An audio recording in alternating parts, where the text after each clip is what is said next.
Começa amanhã e vai até sexta-feira o 4º Seminário Internacional de Gestão e Inovação no Judiciário. O evento, promovido pelo Tribunal de Justiça do Distrito Federal e Territórios, busca facilitar o acesso à justiça por pessoas em situação de vulnerabilidade. Quem tem os detalhes do evento é a repórter Carolina Chaves.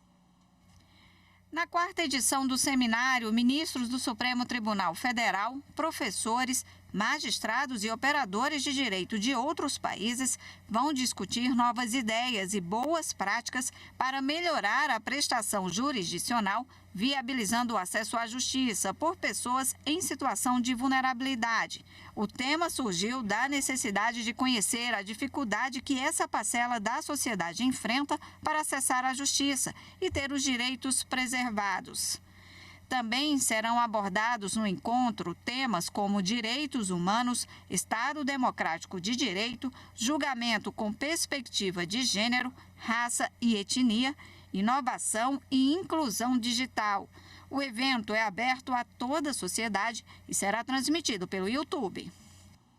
E agora, para falar mais sobre esse seminário, eu converso de forma remota com o juiz do Tribunal de Justiça do Distrito Federal e Territórios e também coordenador-geral da Escola de Formação Judiciária do TJDFT, doutor Fabrício Lunardi. Seja muito bem-vindo, um prazer conversar com o senhor novamente. Explica para a gente, esse seminário nós já estamos na 4ª edição. Como é que os senhores formulam, quais os temas que serão abordados e qual o grande slogan deste ano? Obrigado, Rafaela. Sempre um grande prazer estar aqui com vocês e poder conversar com os telespectadores da TV Justiça. Sempre uma grande honra para mim. Neste ano, o nosso seminário é o 4ª edição do Seminário Internacional de Gestão e Inovação. A gente buscou trabalhar esse aspecto mais humano de acesso à justiça. Isso porque nos outros a gente trabalhava questões da justiça digital, questões referentes à justiça pós-pandemia, justiça trabalhando em rede, e agora, então, aspectos mais de eficiência, de inovação e tecnologia. E neste ano a gente resolveu focar nessa questão do acesso e da humanização. Então, são dois eixos muito importantes para a justiça e a gente queria, neste ano, focar neles. Então, a gente vai trabalhar a questão de como funciona o acesso à justiça por pessoas e grupos em situação de vulnerabilidade. Então, esse é o grande slogan do nosso Seminário Internacional deste ano.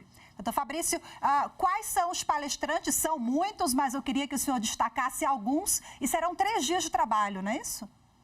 Exatamente, serão 3 dias de trabalho, então 20, 21 e 22 de setembro agora. As inscrições vão até hoje, aliás, para quem quiser se inscrever, dia 19, então 20, 21 e 22 de setembro.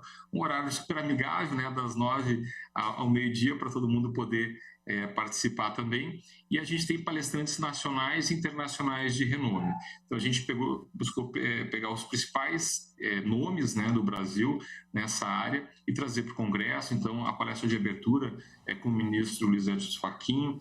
A gente também tem grandes nomes, professores estrangeiros, são 4 professores estrangeiros. A gente focou em Portugal e na Espanha por essa questão mais humana, parecida com o Brasil. Então, por exemplo, tem o professor que é coordenador do programa de doutorado da Universidade de Salamanca, está conosco, o professor Lourenço Rosaladella, José Dias Lafuente, da Universidade de Madrid, professor Pedro Correia, da Universidade de Coimbra, a professora Bárbara Stock, da Universidade de Sevilha, e outros grandes nomes nacionais, juízes auxiliares do STF, do CNJ, grandes nomes todos que vão estar falando sobre sistemas que são imprescindíveis para todos nós. Muito bacana. Essa troca de experiências, esse diálogo é sempre importante para o crescimento, para a gente poder ali afinar os gargalos que ainda existem. Agora, na avaliação do senhor, doutor Fabrício, como é que o senhor enxerga a atuação do Poder Judiciário brasileiro voltado às pessoas com maior vulnerabilidade social e econômica de todas essas esferas? Rafael, eu acho que a gente está evoluindo. Eu vejo uma evolução no Brasil nos últimos anos, capitaneada, inclusive, por juízes pela base, A gente costuma dizer que esse é um movimento, inclusive, ele é bottom-up, Ele vem de baixo para cima, e várias iniciativas, inclusive, chegam ao CNJ e são, por ele, adotadas nacionalmente. Então, a gente pode falar, por exemplo, do programa POP Rua Ajude. O programa POP Rua Ajude visa fazer com que o judiciário chegue às pessoas mais pobres, mais humildes, que estão morando na rua mesmo. E essas pessoas muitas vezes não têm nem carteira de identidade, então não conseguem nem ter um benefício assistencial, muitas vezes não conseguem dar entrada num hospital, porque ela nem tem nem carteira de identidade. Então a gente busca chegar com o judiciário para dar carteira de identidade, para dar benefícios assistenciais, para assegurar direitos básicos. Porque uma coisa, quando a gente fala de acesso à justiça, tem inclusive um autor aqui, que é professor amigo dele, diz o seguinte: as pessoas não querem acesso à justiça, elas querem acesso aos seus direitos. Então, quando a gente fala em acesso à justiça, é nesse sentido amplo, das pessoas conseguirem ter acesso aos seus direitos, sobretudo os direitos básicos. Então, a gente, por exemplo, tem o programa Pop Rua Ajude, tem programas envolvendo a vara de violência doméstica, várias coisas envolvidas no país que são referência. Temos, por exemplo, a Central do Idoso, para focar nos idosos. A vara de infância e juventude tem vários programas, a gente tem uma boa estrutura para adoção, inclusive que é referência internacional. O CNJ, inclusive, capitaneando essa questão da linguagem de gênero e raça, obrigando, inclusive, as escolas judiciais a darem cursos, darem informação para que os juízes possam utilizar a linguagem de gênero e raça na condução dos seus processos. A própria questão da justiça digital, como você bem falou no início, a gente consegue hoje, tem outras oportunidades, tem 2 orientandos meus hoje no programa de mestrado em FAM, que eles foram para o interior da Amazônia. Então, antes não conseguia chegar, 24 horas de barco para chegar até lá. Se a gente tiver um ponto da internet, um equipamento, a gente consegue levar a justiça para essas pessoas, né? Inclusive, a ação, uma dessas ações chama Ação Cidadania, foi no meio da Amazônia. 24 horas de barco, levaram toda a equipe, todo mundo para lá.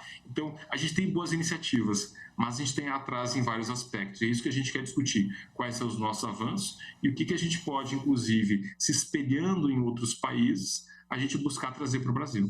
Perfeito, interessante o senhor colocou, nós temos um país continental, né? E esse um dos grandes desafios, né? Interior, a Amazônia, como o senhor citou. Muito bem, muito obrigada pela sua participação, que seja muito produtivo, certamente será esses próximos 3 dias. As inscrições estão abertas no site do TJDFT, doutor Fabrício. Isso, exatamente. Então, lembra que as inscrições se encerram no dia 19 e que o evento é 20, 21 e 22. As inscrições são gratuitas, o evento é inteiramente virtual, inscrições gratuitas, pode ser pelo site do TJDFT ou colocar ali o nome do seminário, 4º Seminário Internacional de Gestão e Inovação, Acesso à Justiça por Pessoas e Grupos Vulneráveis, em qualquer buscador, e fazer a inscrição. Aqueles que participarem até o final ganham um certificado de 9 horas e, como eu falei, inteiramente virtual, gratuito, os grandes nomes, os grandes temas do acesso à justiça e da proteção de grupos vulneráveis. Então, evento imperdível, espero vê-los todos no nosso evento. Muito bacana, aberto à sociedade também, operadores do direito, mas aberto à sociedade, participem. Parabéns pela iniciativa, mais uma vez, um prazer conversar com o senhor. Forte abraço, até a próxima. Grande abraço, Rafaela, muito obrigado a você, a todos que nos assistem e até a próxima.